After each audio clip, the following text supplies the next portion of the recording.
Welcome to the Anti-Architect Podcast. I am your host, Christian Giordano. As president and owner of the design firm Mancini Duffy, I am driven by a quest for learning and radically changing the industry. With this podcast, I'm hoping to improve the industry that I'm so passionate about by taking a critical look at how architects work through a variety of voices and shared experiences.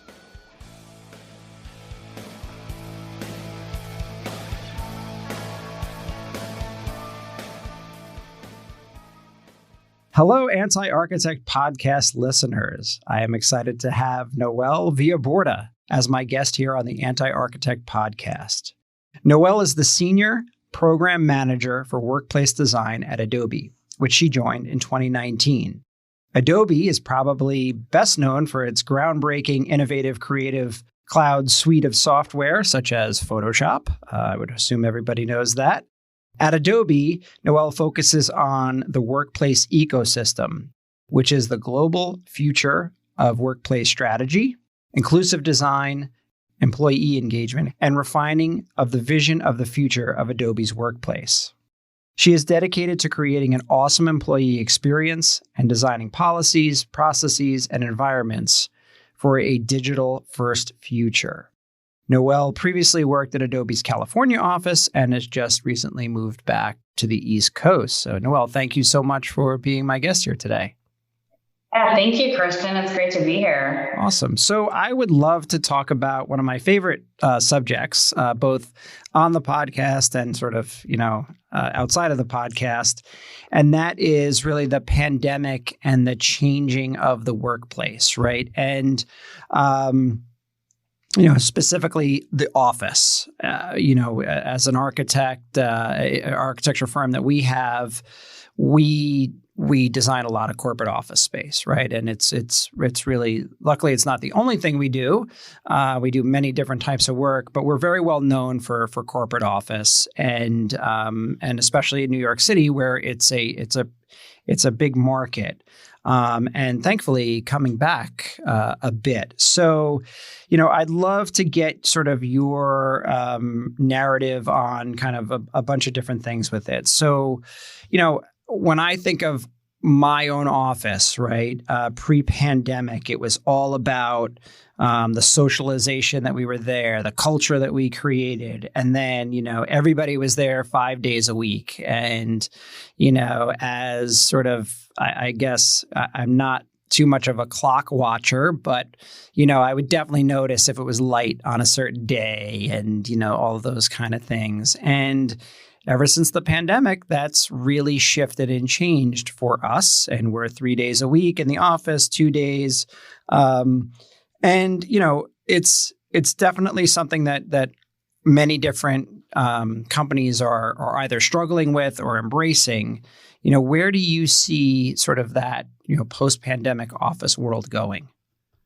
Yeah, I love that. I think we're all trying to figure that out actively in the moment. I can start with, what our journey's been like, which I think has been interesting for everybody, right? In March 2020, the world changed. We were similar in that a lot of our people went in 5 days a week. I think myself being one of them in our headquarters in San Jose at that time.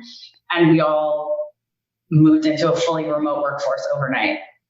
Surviving, going through a pandemic, which was incredibly taxing and difficult for many, many people in many different geographies around the world. And we immediately really jumped into pivoting the work that we were doing before and jumping quickly into understanding what our people needed, understanding what they needed in that very particular moment. And then also pivoting into what do we need to do to understanding employee sentiment of how we should start framing the workplace of the future and how we want to work in the future. Ultimately, it came down to what role does place actually take in a world that's at that time was fully remote. And so it was a really great journey. We really started with our people to understand where our people were thinking, the types of policies they might want to see for the future, the value that they saw from the business side of things that were working for them in a remote environment and things that they were really missing. And there were a lot of things that they were missing, it turns out. And so as we've come along this journey of a couple of years, we've been able to map out policies and strategies. They're really based in employee sentiment and also the vision of where we want the company to go at the highest levels of our leadership into the future. And for us, that's a hybrid. We're working through a hybrid transition in this moment. So we see the benefit of coming together for the moments that matter, and we really trust our leadership and our teams to design a workflow and a way of working that works really best for them. And so there's a purpose that the office is going to have, and there's a purpose that the home office or the elsewhere office is going to have for sure, hence workplace ecosystem and not just the office. And so we're coming back into this moment now of starting to be able to understand how the office is getting used in different geographies globally, and it's definitely different sentiments depending on where you are. And our vision for the future is designing spaces for people to really come together for the things you really can't get at home. Do we think that people are going to come to the office to be on webcams, and virtual meetings all day? I really hope not. That's a great tool for at home, especially with how global our company is. We're 26,000 people in, more than 35 different countries. So sometimes you have to take calls at odd hours. Sure. A lot of that's better at home. People are caretakers in their lives. A lot of that's, helps be able to drop off, pick up kids or help with parents at home.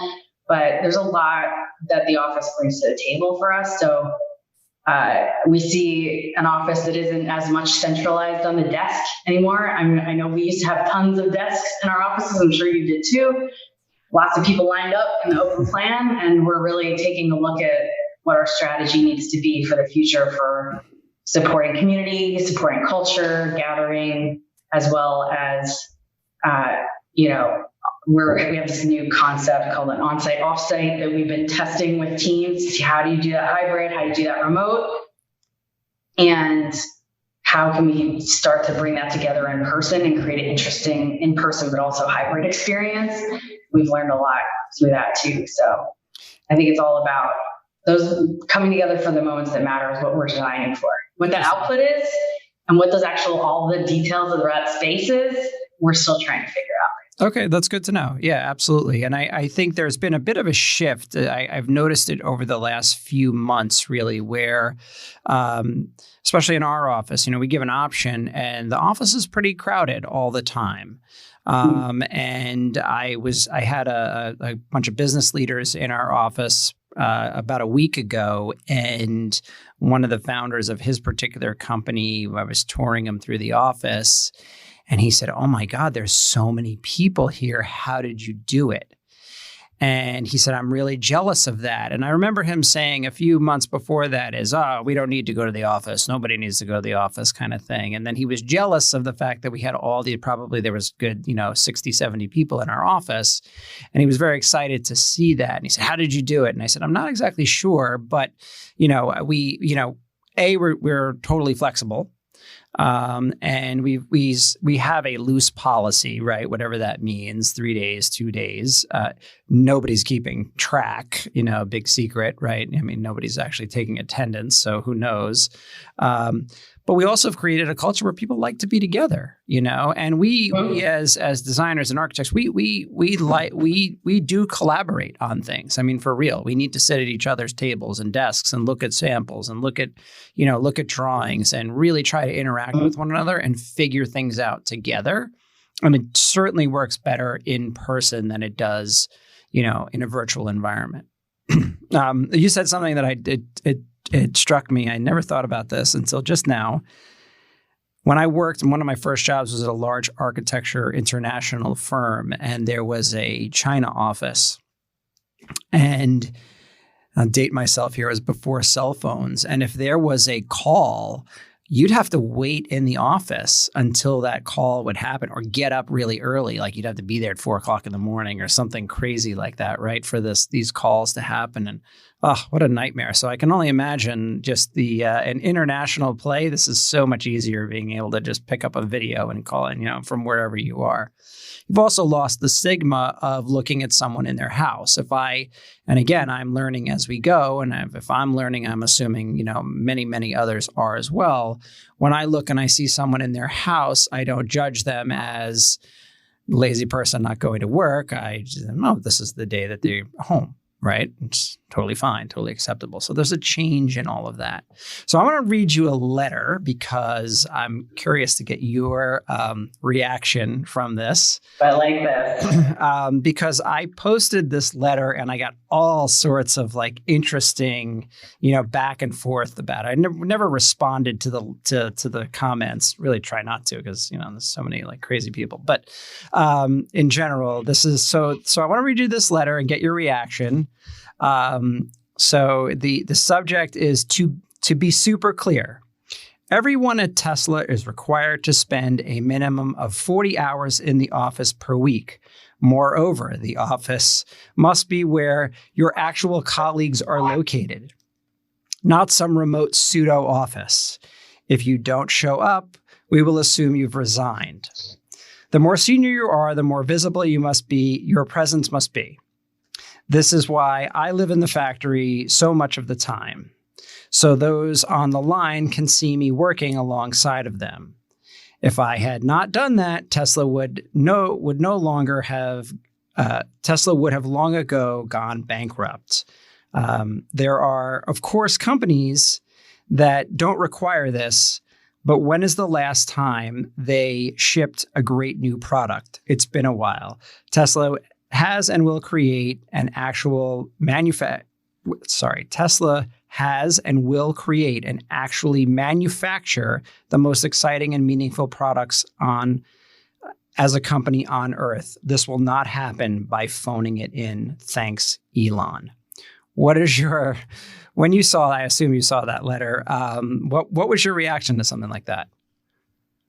Yeah, I mean, I don't love, comparing our company to many others, especially because we're such a different business, obviously, than they are if we're a fully cloud-based business. And even before the pandemic, 1 in 3 employees at Adobe were on a distributed team. So even if you had gone into the office, you might not be with your team. So that's just been the nature of our business for a long time. And so, I mean, I think, I've talked to many others who are in different peers in different industries who have more space-based or manufacturing-based, even healthcare, pharmaceuticals and things. And I think their business is just very different, and they're designing their policies around what they need to do to get their work done. For cloud-based companies like us, where it's software and we're not, creating creating hardware in space, we have a lot of, we were in the office 5 days a week at that time. And I think we realized that we were still doing really well at home. There were things that we missed, but we were still functioning and our products were still doing great. We were still able to innovate.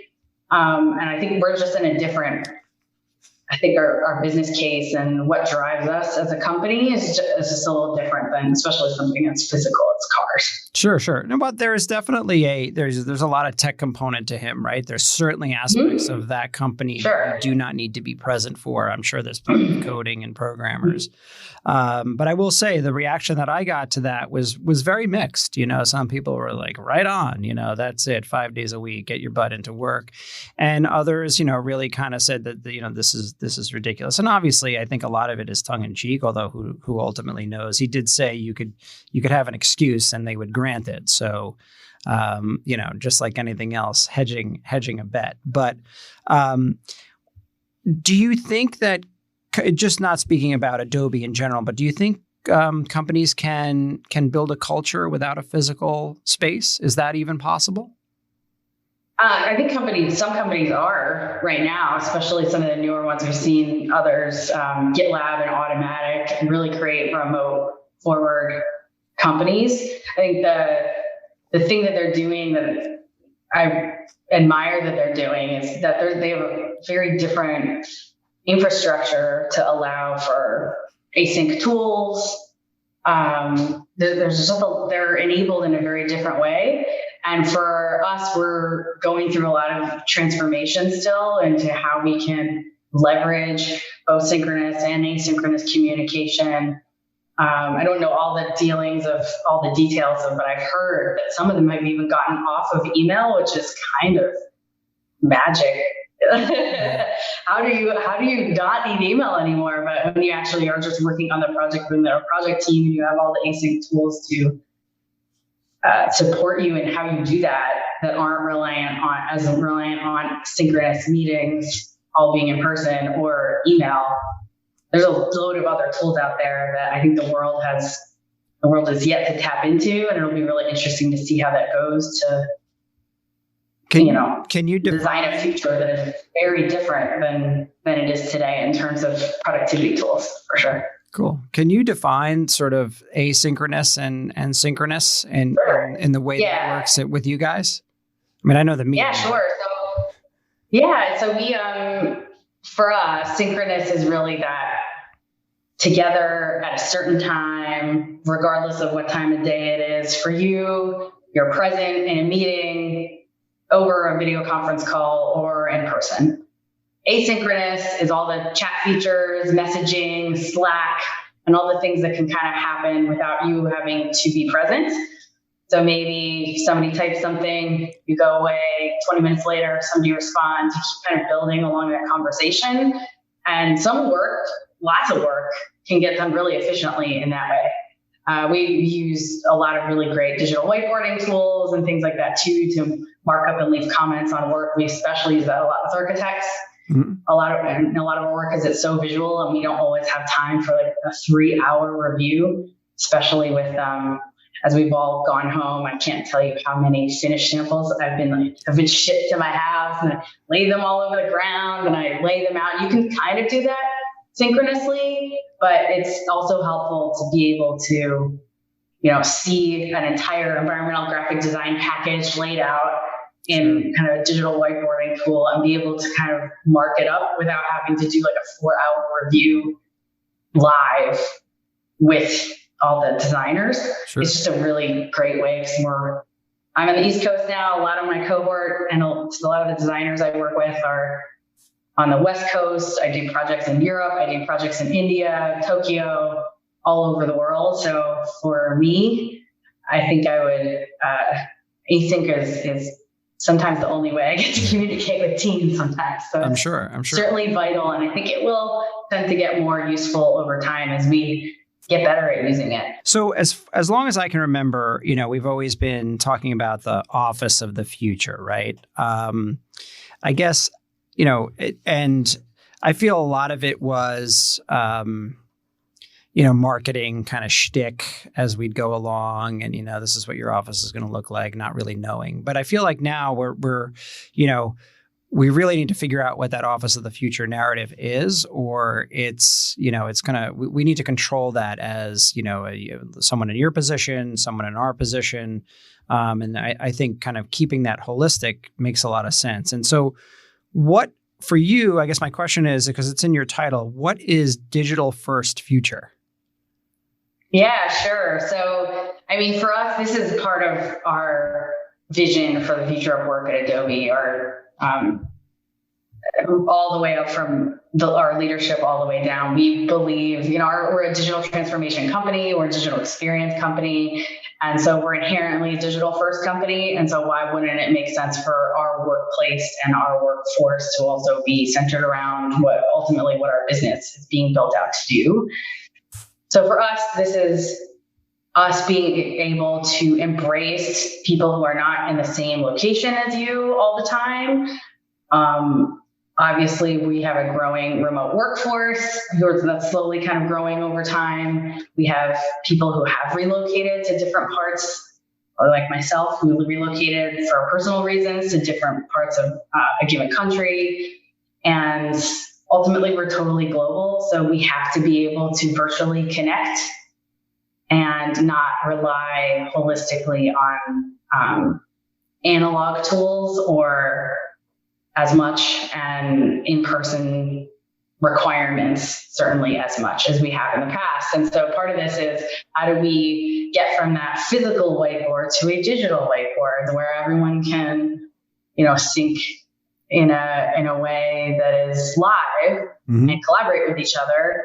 And so we're testing a lot of things out with that right now. We have a really great workplace app that is called Adobe Life that we collaborated with a great pop tech company on, called CX App. And you can connect to all of our virtual campuses through the app. You can wayfind around our buildings. This is all just like things that we didn't have in 2019. So a lot of this is really based on us shifting and transforming any of our older analog processes.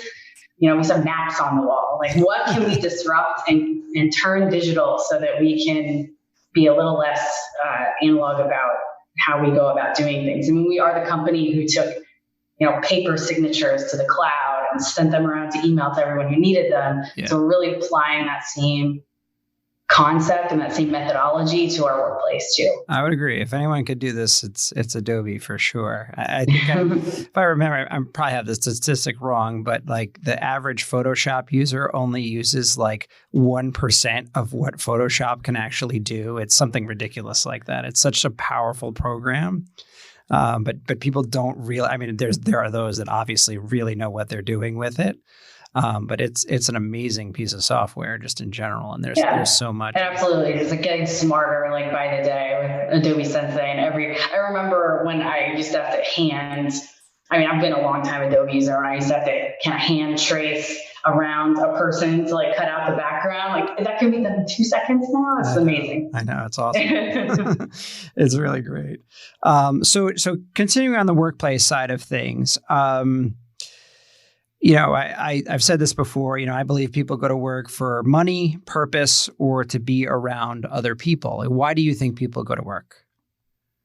I think people go to work to connect and to find community, to work together with others in particular. Like for me, I've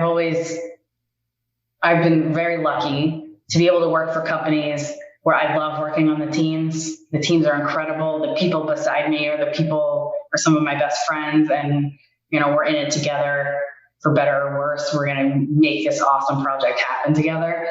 And so there's an intangible element to being in person with your team, to understand a really tricky problem, to understand how to start a new project from scratch, and understand what that should be, to be able to plan, the next year of your team and what your goals are. There are certain intangibles that are lost virtually that we've seen, at least from our leaders and all the research that we've done, really bring a lot more meaning, and you're able to kind of solve the tricky problems faster when you come together. I think also we have incredible programs teams at Adobe between like our food, well-being, and events, and all the things that we do to create culture and community. And we have something we call site councils, where there are leaders within the site who create all these really cool, fun events. So I went to one in New York, in the Adobe New York office last week at Union Square. We had headshots and like snacks and a happy hour. And after coming out of the pandemic, not having a new headshot, that helps a lot of people, right? So there's a lot of reasons people come in, but I guarantee you some of that is actually getting a little bit of the culture and a lot of really fun events to meet new people. Yep.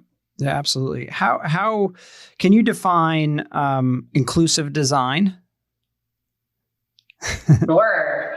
So, this is a good one for architecture, right? Uh-huh.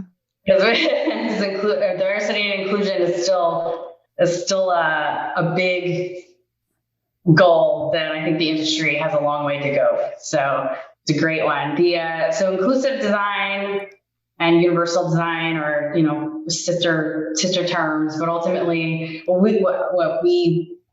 how we use the term is that we're designing space so that people feel like they belong when they are there, that they feel safe, like the space is taking care of them, like there aren't barriers to access at all, or perceived or actual. So, we love the ADA and all of the international accessibility laws around the world. I think inclusive and universal design concepts go way above and beyond the ADA requirements and go beyond accessibility into, I feel like I belong here and I feel safe here. I feel like I am part of this community and this community understands me and I see myself in this. Okay. And I think that's you can't do that without engaging with people and talking to them about what they want and how they work and what they need, and also including diverse voices in a lot of that feedback too, and being able to get feedback about things you're not doing well too and trying to correct that. So that was actually my next question, is about, your role in employee engagement. How do you do that with such a huge company?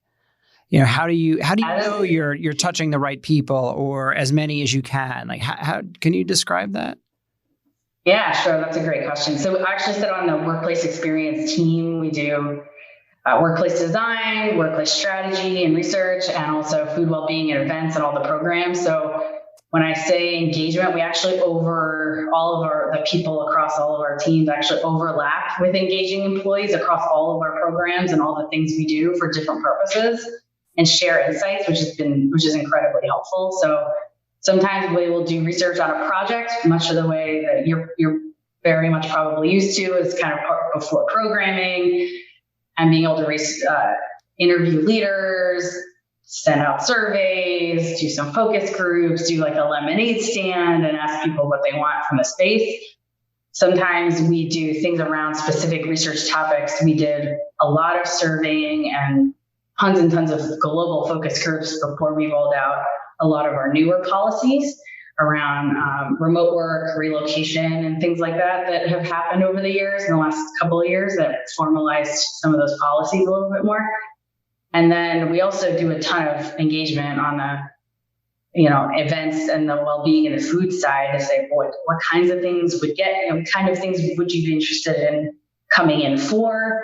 How do we create a more equitable experience for remote participants as well as in-person participants? All those things. So, do we always get everything perfectly? No, nobody does. But I think when you cast the net broad and do both qualitative and quantitative research and be able to balance those stories together, so you understand the sentiment, but also the behavior, sure, and how they enmesh and tell a more interesting story than maybe just a couple of data points would tell alone, you can, help the decision makers make some really tough decisions. It helps us create a real estate strategy as well as a strategy for an individual space on a project. So those are just some of the ways. I think most of it, though, that's nice is that it's always holistic and it's never just about just the environment or just this one project. We're always trying to have a global lens as much as we can, as well as overlap the program space and just human behavior, team performance aspect of all of it. Yeah, and you're right. You don't have to have the most beautiful office in the world, to have an amazing culture, right?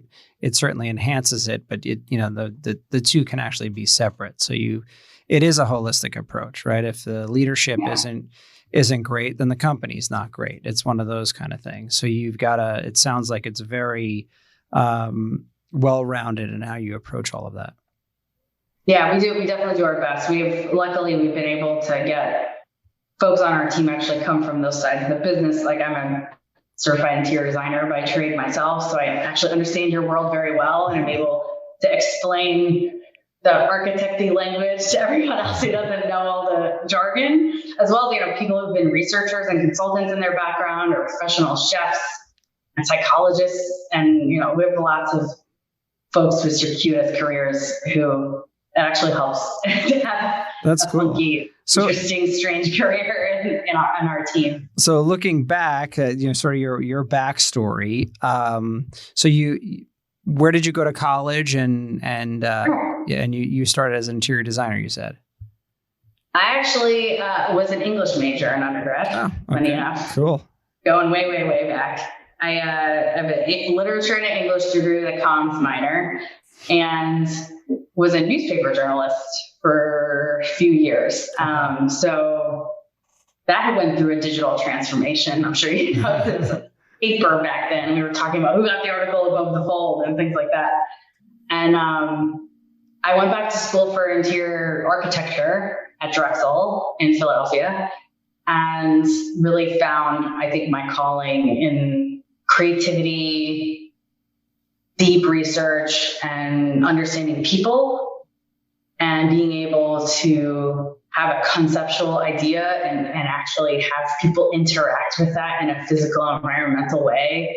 Just it stole my heart, and it's had it ever since. So I really will say in the last few years, though, I think I've leaned on my English and communications background more. I've dug into that well of all of that training more in the last couple of years than I have ever since. I think I used to, in my early interviews coming out of graduate school, I used to have to explain why I had 2 different degrees and 2 different things. Nobody understood. There's like, you're like a person who doesn't know what they want. Like, no.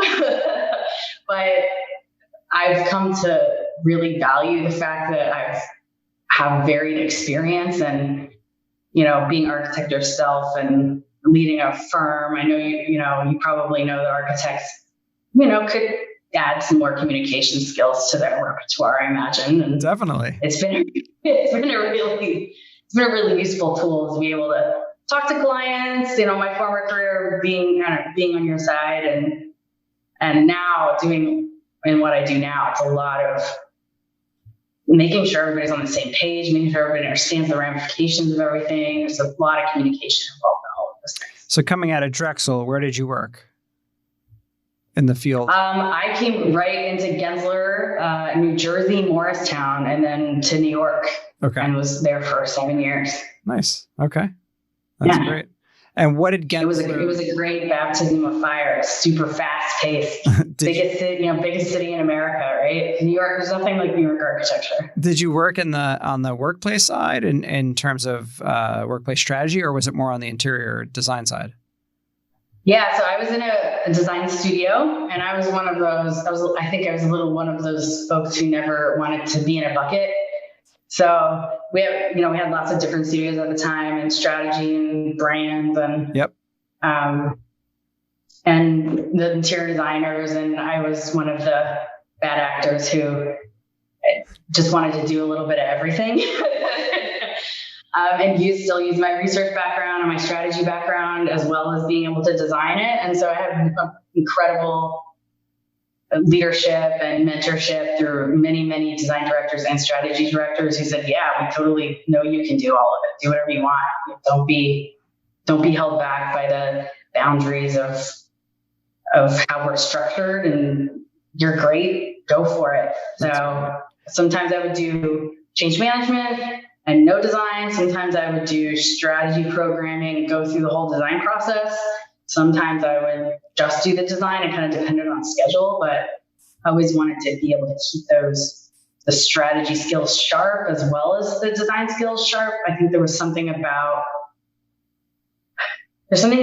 doing research, but also being in practice and having that balance of the two together that I found invaluable in actualizing a space that actually met the vision of what you heard at the beginning. Right.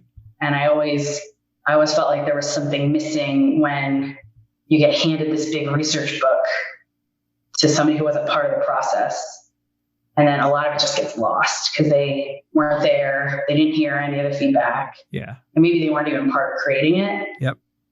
So there's something about the whole seamless end to end that I always found really I agree. I always lovely, which is probably why I ended up on the client side and ultimately because I love the whole staying connected to the whole thing. Yeah, I always hated when I'd get the program debrief and then it would be like, hey, go design this. And I got to talk to the client first and see why, why is all this stuff exist. So I agree. Following through is key. And then, so when do you make the switch away from Gensler and, let's call it on the professional services side and go to the client side?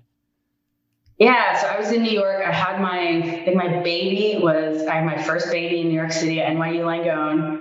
He was 7 months old, and this company, a video game company called Electronic Arts, called me, and I'm a big video gamer. If you know me, you know that. And I talked to my husband and I said, EA called me. And he said, EA, like EA Sports? I was like, yes. He said, you gotta call them back. Yeah.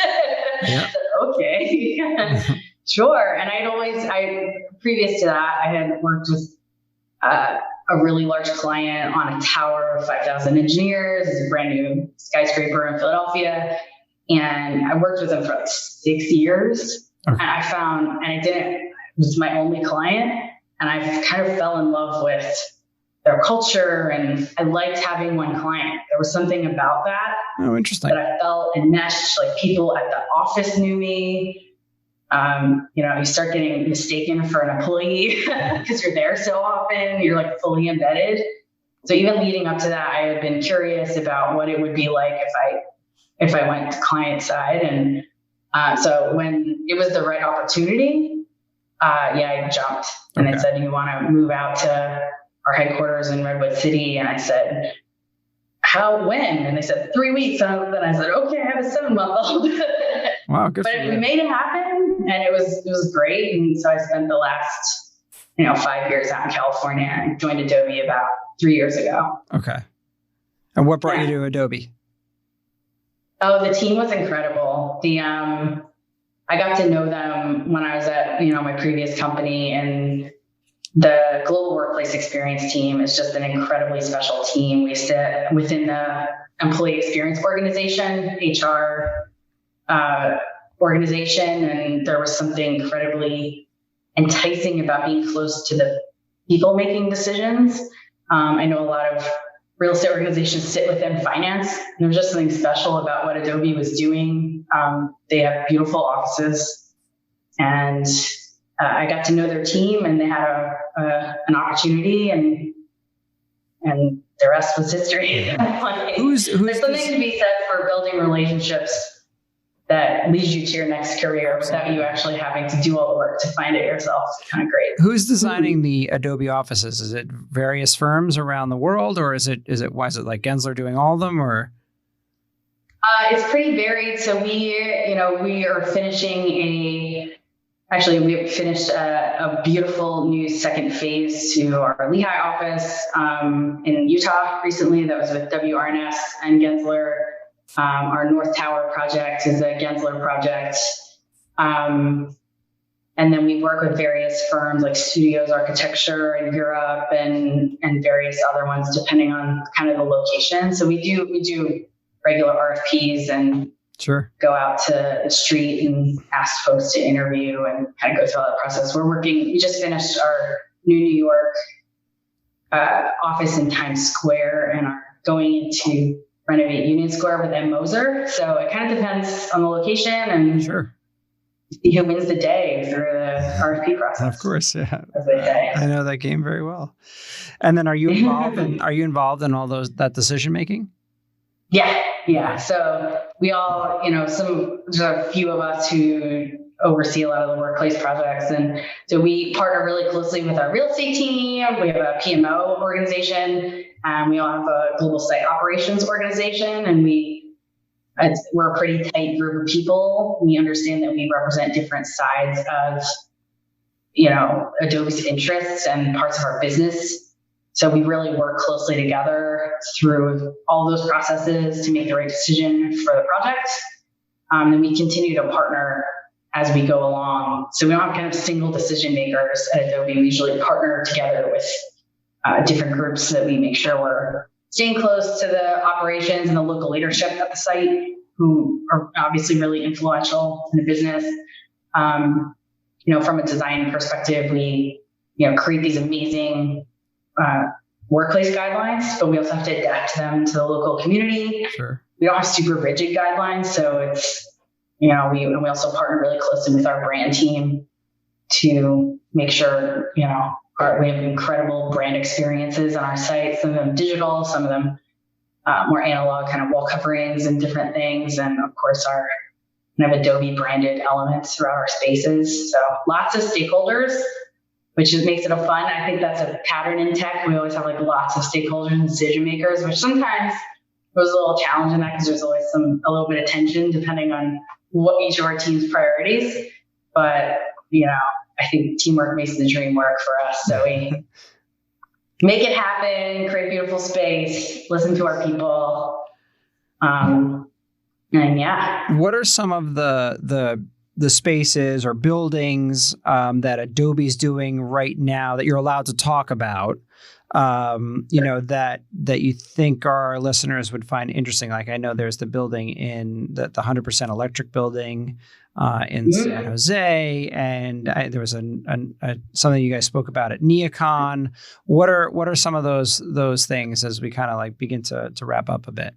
Yeah, sure. I would love to talk to you about a couple of things. Well, obviously, our North Tower that you mentioned, that's 100% electric in San Jose. We're expansion of our headquarters, we're adding 3,000 new seats.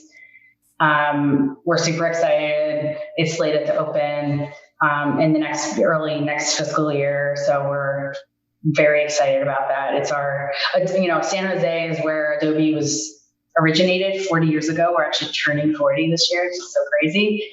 It's a big celebration point for us. And in this moment, we're expanding in the place where we were founded is really meaningful to us for our brand and for our people and for the community of San Jose that we love so much. So that one's just incredibly exciting. When we started that project, we were really very forward thinking. This was pre-pandemic, of course. It takes many years to build a building. And so we're, considering now what may need to be adapted over time as we continue to finish it. But it's kind of amazing how many things you project into the future and you really throw the rock as far as you can. A lot of that over time, a lot of that happens. Some of it doesn't, but a lot of it does. It just depends on how long it takes to kind of get there. And so we're definitely adapting some things, but I've been surprisingly pleased at how many things really I think are going to resonate for us in the post-pandemic world. There's a lot more larger community spaces, some incredible amenities we can't wait to talk more about, but some places for us to gather as a really large community that have, been in the press more recently. And so we can't wait to show everybody all the glossy photos of that. Nice. It'll be really exciting. So a couple last questions. So what's your favorite video game? Oh man, now I got to nerd out a little bit. The Witcher 3 was my favorite video game. It was video game of the year it released. So I guess that's not totally, I guess it's not a super geeky game, but I've replayed it during the pandemic because what else do you do? Okay. Your free time when you have to stay inside all the time.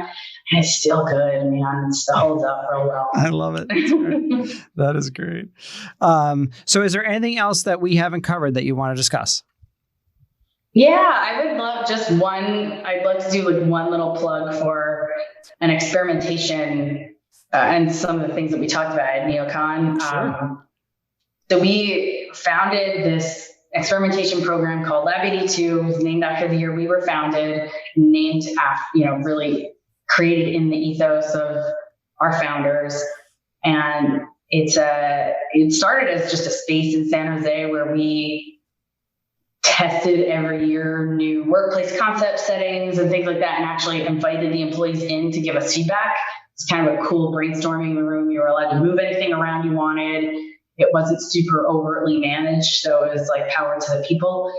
And then we, have sensors and badge data, and we did a lot of them in surveys with all the people. So it's kind of an agreement that if you use this space, we really want your feedback. Please fill out the survey, and it's pretty detailed about all the different components and settings. And what we've been able to do since over the pandemic, and now as we start to transition a little bit more to hybrid, is expand that program. So we're building out a on-site, off-site hub. We're building out spaces that are dedicated to testing really new technologies that we want to scale globally. And the employees are really invited to tinker and play around with all of this stuff. And we're going to ask for their feedback along the way.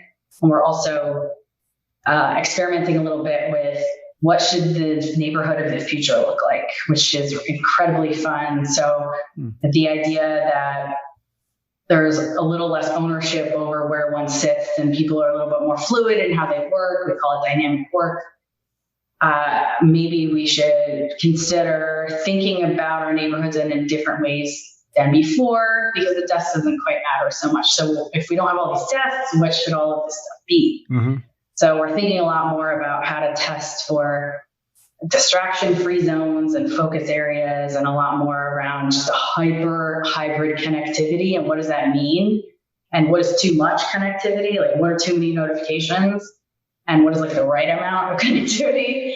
And so what's interesting about all of these is that we're testing things like onboarding processes. We're testing team meetings and team offsites, and how the behavior of the team actually connects to the spatial environment, the technology, the hospitality layer to all of this. Is all about the service layer and how we help, promote like a really great, beautiful lunch conversation that's, catered to everyone's individual tastes, and maybe even has a theme of some kind that connects to your offsite. So a lot of really fun things to testing around, and what we really do this so that we can scale these programs globally. When we have a global footprint like this, we need a safe place to fail.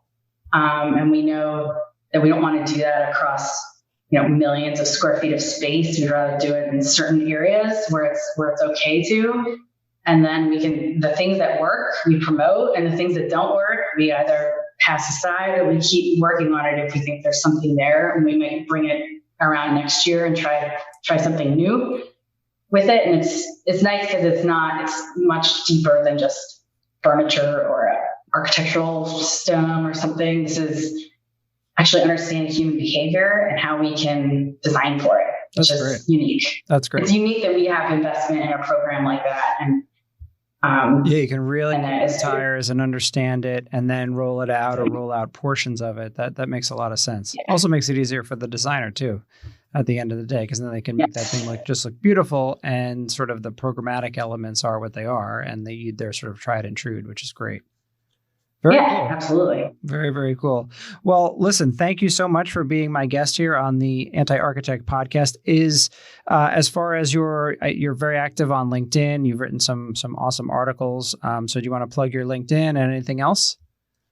Yeah, well, come visit me on LinkedIn. I'm happy to chat anytime. I'm not a super influencer, but I do love to help people connect. I love a great workplace nerd conversation. So feel free to reach out to me anytime, especially LinkedIn. I'm also on Instagram too. You can find me there, but I think I'm still a writer at heart. So I like the long form LinkedIn. I love it. That they've gotten into more recently. It's super fun. Well, great. Well, thank you again so much for coming on.